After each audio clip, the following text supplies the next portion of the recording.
here with my second best student, Craig Jones, and we're going to go through a question which is outside Ashi a good position?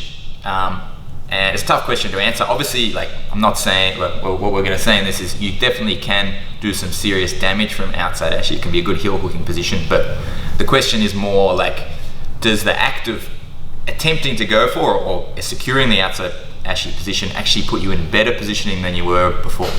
And my opinion on this has definitely changed from having rolled with Craig a lot. I basically don't go to outside Ashi at all anymore. I think the counters far outweigh the attacks when someone is good at countering outside Ashi. Obviously, at least when I go against Craig, that's the case anyway. So Craig's got a new guard passing instructional out. Yeah, it's called. We got battle-tested leg locks. So it's sort of like a bit of an update to the genre of leg locks out there. A lot of people talk about leg lock positions, but this one's more about the game and the strategies and the counters. So it's just a bit more in depth of the modern leg lock game rather than simply positions and finishes. Yeah, I mean, I think there's a lot of stuff out there, and I think positions like outside Ashi, there's a lot of content showing that. But I don't think there's much out there as recent as this that kind of goes through the newer evolution of it, which might suggest that's not the best position to go to. So today Craig's going to go through one counter that he uses. He's got a whole system from here, so whatever I try to do, he kind of messes me up from there. So that's why I don't do it anymore. But let's have a look. All right, guys. So I'll say he's also going to go through. This is a move he got on me in a competition, so we'll also get him to break that down for us as well. So guys, I would say as a position, when we're standing, the outside Ashi is a bad position. It's in terms of risk versus reward, it's probably lucky he's taking a lot of risks to try this position, and the reward, if he's lucky, he might put me on my butt and attack an outside heel hook. I think if he got me to my butt from here, maybe controlled the second leg, and we landed here, this is going to be a very dangerous position, right? He's got a deep heel hook, he's got hip control, but in terms of lucky securing that against a standing opponent and trying to knock me off my base to put me on the floor, it's going to be very, very difficult for him to do. And it's very easy for us to attack this position. What keeps him strong here and what limits my attacks is this framing knee here. So if I can beat this knee, if I can get it out of the way, it opens a lot of possibilities for me to attack lucky. So we got back takes, passes, counter leg locks. For the one we do today, it's going to be an arm triangle choke, which is basically we turn this position into a leg track pass and we attack the arm triangle. So the way we beat this knee, and sometimes like in the match against Lachlan actually beat the knee for me. He was aggressively attacking my heel hook, and what it did was it allowed his own knee to pass. And Lachlan did this because the knee line was starting to clear.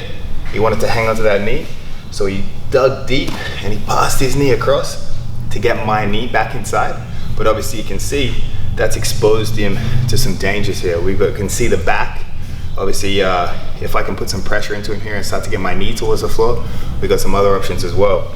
But if he hasn't beat it for you, if they're not overly aggressively turning belly down to try and expose the heel, we can force him to do that. We can take a C grip and we can take a scoop grip on the far hip. So we reach through for this far hip here. And the motion we're gonna do is like a steering wheel motion. We're gonna lift the hip and rotate the knee. And as I do that, it drags Lucky's knee past me here. So what I can do now is I can actually feed my knee deeper and start reaching for the head. I'm creating a frame here to secure his head, right? Whenever we're in this outside Ashi position, if I can get my knee to the floor, my right knee, the leg being attacked, his heel hook options are gone and it becomes basically a leg drag. What makes it difficult to get my knee to the floor is the way he moves his upper body. We can control his upper body by taking a grip on his head here. Once we've locked his head into place, I can use my body weight to bring the knee that's being attacked to the floor. So you can see. So I can use the grip to pull my knee to the floor. So we're trying to get this knee to the floor. Once this knee's to the floor, we can basically sprawl forward and turn this into a leg drag. Once we've turned it into a leg drag, obviously as many attacks, we take it back, we can just simply pass guard. But what I was able to do is secure a gable grip, force Lucky's back to the floor, If he's crossing his legs tight here, we can sprawl back out to beat those three, and we can use that secondary foot to pummel out and obviously start attacking the arm triangle there. So again, we want to beat this knee. We beat it with a C grip and a scoop grip. We utilize these grips by turning our hands like a steering wheel, and we can start to get the knee past us here. What I want to do is start reaching for the head, because here we're looking for a arm triangle. What I want to show you is if Lockie overcommitted rolling to his knees, my knee starts to come out. My knee can start to clear, and we've got an exposure to the back. So generally speaking, once here, guys are still reaching to expose the heel, but we can start to control the head, hold his head in position. Again, once our knee gets to the floor, we can get our knee to the floor by controlling the upper body.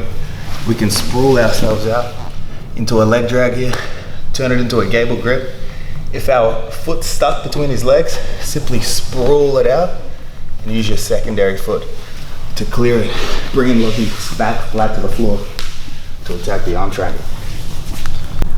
Yeah, so basically now, since rolling with Craig, I personally don't go to outside Ashi, especially against him. And he's kind of took me a while with Craig saying, don't go to outside Ashi, before I finally convinced myself that he was right. But then Craig actually made that same mistake in his most recent match. So he says not to go there, but he did that, and he got counted with one of the counters that he actually always tells us to do. So yeah, what's funny is I filmed the instructional and we cover the back take I got caught with. So sometimes even having the knowledge doesn't save you from getting your back taken.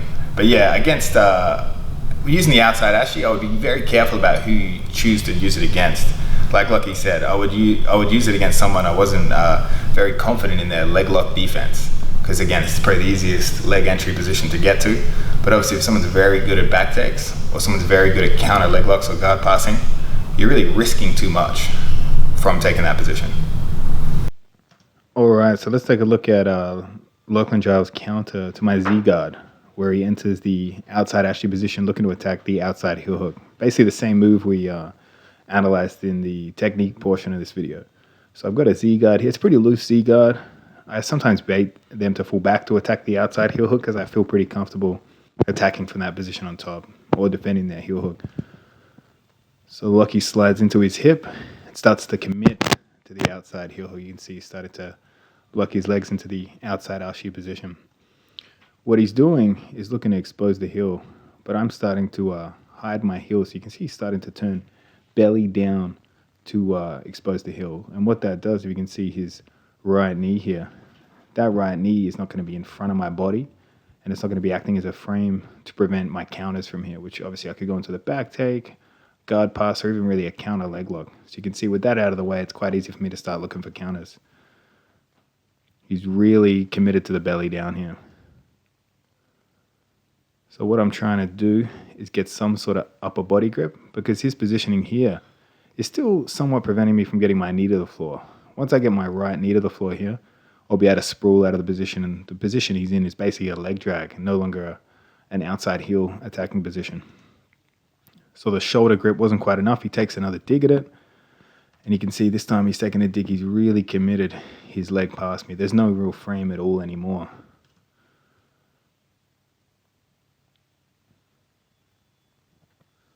So if you're looking, I'm going to look for a stronger grip around the upper body. You can see now, once we've taken a tight grip around this upper body here, with this upper body stuck in position, I'll be able to really get my knee to the floor and sprawl out. This locks his upper body in place, so he can't really chase me down. The knee is about to get to the floor, and we can sprawl out of there. So just before my knee got to the floor, I was able to secure an arm triangle position here. He's obviously aware that that arm triangle grip could go either way. It could go into it could become a seatbelt if he turned away, or if his back goes flat to the floor, it can come into the arm triangle. Obviously, he felt more comfortable defending the arm triangle, so he's got his back to the floor trying to defend the back tag there. But as you can see, it's led into the arm triangle position, the finish there.